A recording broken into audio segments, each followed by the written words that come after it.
యెషయా గ్రంథము 9వ అధ్యాయము 6వ వచనం. ఏలయనగా మనకు శిశువు పుట్టెను, మనకు కుమారుడు అనుగ్రహింపబడెను, ఆయన భుజము మీద రాజ్యభారముండును.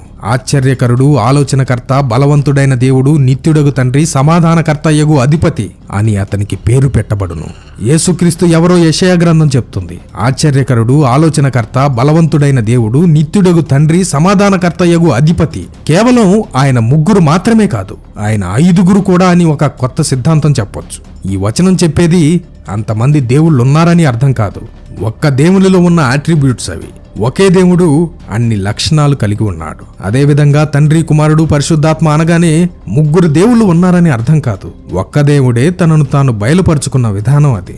ఆ దేవుడే సమస్తానికి తండ్రిగా ఉన్నవాడు, వాక్యమైన యేసుక్రీస్తు ద్వారా బయలుపరుచుకున్నవాడు, పరిశుద్ధాత్మగా అందరిలో ఉన్నవాడు. అంటే బ్రదర్, మీరు ఆ సిద్ధాంతాన్ని నమ్ముతారా, ఇది నమ్ముతారా, అది నమ్ముతారా అని మీరే నిర్ధారించుకోవద్దు. ఫలానా సిద్ధాంతం వాణ్ణి అనే ముద్ర వేయొద్దు. నేను వాక్యాన్ని నమ్ముతాను. వాక్యాన్ని వాడుకొని మనిషి సృష్టించిన సిద్ధాంతాలను నేను నమ్మను.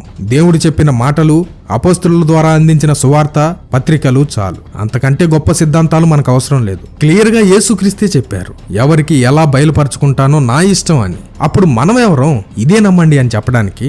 ఉదాహరణకి శరీరధారిగా వచ్చిన దేవుడు శిష్యులకు మెస్సయ్యలా కనపడ్డాడు, యూదా యాజకులకు అబద్ధ బోధకుడిగా కనపడ్డాడు, సమరయ స్త్రీకి ఆ మెస్సయ్యను నేనే అని చెప్పాడు. కానీ యూదులకు మాత్రం పోయి లేఖనాలు చూసుకోండి అని చెప్పాడు.